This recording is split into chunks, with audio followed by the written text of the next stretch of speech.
Olá, sejam bem-vindos a um novo episódio do Perfis de Bolso, aquela versão pequenininha do nosso podcast. O episódio de hoje é com a entrevista do professor José Antônio Vasconcelos. Esperamos que vocês aproveitem e até mais!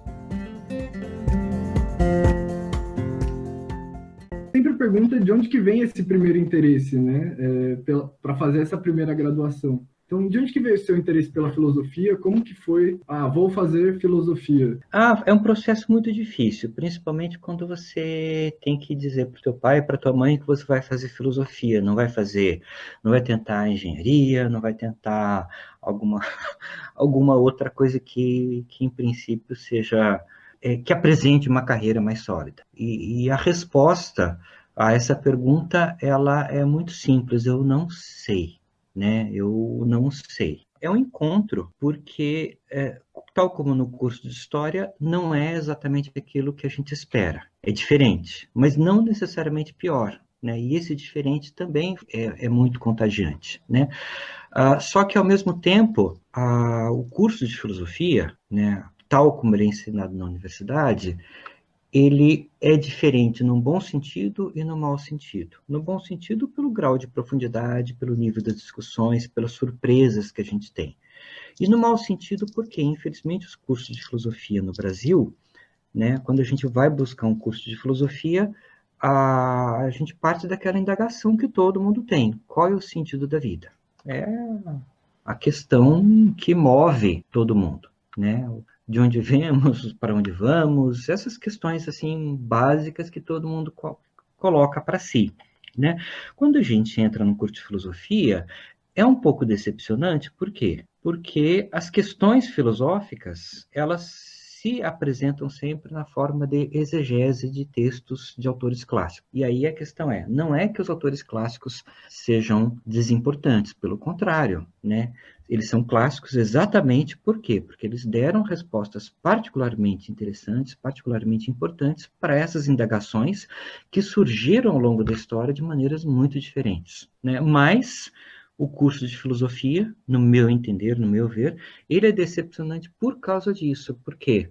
Porque a gente vai buscar na filosofia uma relação com a vida e o curso de história, ele se torna o quê? Uma leitura e interpretação de textos clássicos que está muito distante daquilo que a gente esperava inicialmente, Então, ao mesmo tempo que eu busquei a história, porque eu tentei, esse encontro, a partir de uma indagação fundamental que todo mundo tem, eu me afastei da filosofia por isso também, Eu não me identifico com o tipo de filosofia que se faz na universidade, E aí eu fui buscar uma coisa diferente, eu fui buscar história, e aí eu comecei a fazer a graduação em história, e aí na história, claro, eu trouxe conhecimento de filosofia, eu trouxe a minha formação de filosofia para essa segunda graduação, mas o fato é que o tempo passa e eu não tinha paciência de terminar uma segunda graduação.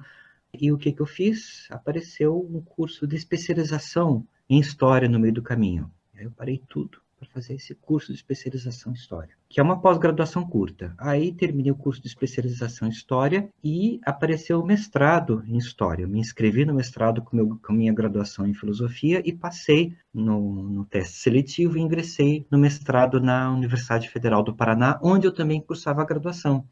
E durante algum tempo eu tentei levar a graduação e pós-graduação juntos. Uma curiosidade, eu fui aluno do Marcos Napolitano, na Universidade Federal do Paraná, quando ele dava aula lá. E agora ele é meu colega aqui na USP. E aí eu tentei levar os dois juntos, aí é claro, vocês imaginam que isso é impossível, E aí eu abandonei a graduação em História e que permanece até os dias de hoje inconclusa, o que já me fez muita falta.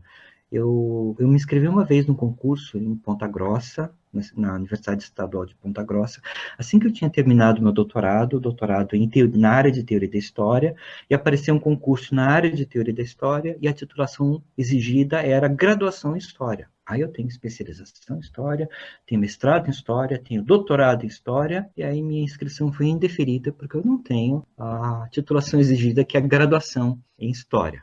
Mas a USP é uma coisa fantástica. Eles, quando aparece concurso na USP, eles pedem, não digo na USP, digo na FEFELESH, ou pelo menos era assim, ou foi assim durante muitos anos. Eu não sei como é que vão ser os próximos concursos.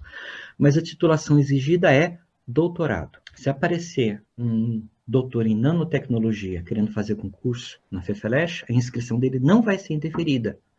Se aparecer um doutor em engenharia, em medicina, não vai ser indeferida. É claro, é deferida, depois a pessoa faz o concurso e no concurso vai para a banca e a banca vai dizer o que tem a ver a tua formação com isso que você quer fazer. Que foi o que aconteceu comigo. E aí, no caso, a minha resposta era óbvia. Filosofia e teoria da história têm muita afinidade. A minha vocação intelectual é teoria e filosofia da história, né? Pensando a filosofia da história como um campo da filosofia que é particularmente importante para a reflexão teórica da história. E assim como vocês mencionaram assim, você tem uma formação diferente em filosofia. Tem mais gente assim no departamento. O Gildo é engenheiro, ele não tem formação em história, ele tem formação em engenharia, ou até onde eu sei ele não tem formação em história. A Sara Albieri, ela tem graduação, mestrado e doutorado em filosofia. Então, isso que eu acho assim fantástico na USP, né? Eles, ou pelo menos na FEFELESH, eles estão muito abertos a pessoas de outras áreas exatamente pela contribuição. O Gildo, que é engenheiro, ele trabalha o quê? História da ciência, né? E aí a resposta tem tudo a ver. Se você perguntar para ele o que é que tem a ver engenharia com história da ciência, e a resposta é muito simples, tudo. Você comentou, começou a graduação em 83, né? Vai até 86. E assim, era um momento também de muitas movimentações políticas, muitos acontecimentos na história geral do Brasil. Assim, eu acho que, querendo ou não, acabou tendo um impacto muito grande na formação universitária de quem estava fazendo universidade naquele momento, né? Tem alguma memória, algum aspecto que você lembra, assim, de, por exemplo, o movimento das diretas já, ou então o impeachment do Collor e eu estava no ambiente universitário? Tem algum acontecimento político mais histórico, assim, que você tenha vivido enquanto você estava na graduação? Sim, claro, o movimento diretas já, que acho que foi o mais, né, o mais impactante, positivo e negativamente, né? Por quê? Porque primeiro o movimento começou em Curitiba, né? A primeira grande manifestação em prol das diretas já aconteceu na Boca Maldita, que é um espaço assim de expressão pública popular em Curitiba. E na época juntaram 50 mil pessoas. Então juntar 50 mil curitibanos nos anos 80 para fazer uma manifestação política é muita coisa. Né? Depois, Curitiba, vocês sabem, se tornou famosa por outras coisas muito infelizes. Mas enfim, né? Mas naquela época, porque na verdade Curitiba era uma cidade de teste. Né? Curitiba sempre foi conhecida como uma cidade muito difícil. Né? Então, se você tinha, na área de marketing, se você queria lançar um produto, lance primeiro em Curitiba. Se os curitibanos aceitarem, é porque vai dar certo no Brasil inteiro, né? Porque os curitibanos não são fáceis. Então, essa é mais ou menos isso que se pensava na época. E foi o que aconteceu. Aí, a partir do momento que você tem uma manifestação de peso em Curitiba, é porque aquilo vai dar certo no Brasil inteiro. E aí, realmente, na Praça da Sé, né, juntaram na época, as estatísticas oficiais, 300 mil pessoas. Mas a gente sabe que tinha um dobro disso na Praça da Sé. E foi um movimento assim que todo mundo queria, né? Não era diretas, ainda não. Mas o que acontece? Aí você tem aquele balde de água fria, que, né, o Congresso se reúne e diz, não, vamos votar a emenda das diretas já e vamos votar, né, diretas ainda não. Tá? E o que é que a sociedade brasileira fez na época? Nada. Né? Eu acho que aquele é um momento histórico. Assim, é claro, não vou dizer o momento mais importante da história do Brasil, mas eu digo o momento mais importante da história política que eu vivi, na minha opinião. Porque era o momento da gente ter parado tudo, da gente fazer uma greve geral, da gente dizer não. vamos fazer prevalecer a vontade popular, né? E a partir daquele episódio eu pensei, nossa, acho que nada nesse país nunca vai dar certo, né? Que é a impressão depois que um colega meu expressou em 97. Eu tinha um colega do doutorado, Antônio Paulo Benatti, que hoje dá aula em Ponta Grossa, na Universidade Estadual de Ponta Grossa. Nós escrevemos juntos um manualzinho de história para crianças, assim, para alunos de quinta e sexta série na época, que hoje seria sexto e sétimo ano, né, alunos de 11, 12 anos. E aí eu lembro que eu peguei, escrevi sobre história do Brasil, colônia e império, e aí ele pegou Brasil República. E aí, terminando de escrever, bateu uma tristeza tão grande nele, que aí ele disse o seguinte: José, que mensagem que a gente está passando para essas crianças? Que nunca nada deu certo nesse Brasil, né? E acho que é isso, né? E dá uma tristeza muito grande. A gente vê esses períodos, né? Por exemplo, 1935, se não me engano, quando foi escrito o Manifesto dos Pioneiros da Educação Nova. Era um momento em que parece que o ideal de democracia estava crescendo e se firmando, né? Em 37 veio o golpe do Estado Novo, aquele balde de água fria.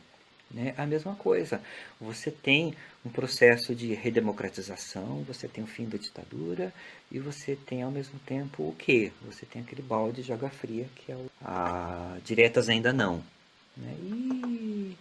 E agora também a gente tem esse balde de água fria que foi o impeachment da Dilma, né? E não querer justificar as coisas erradas que a Dilma fez, que eu acho que o governo dela realmente não foi perfeito, né?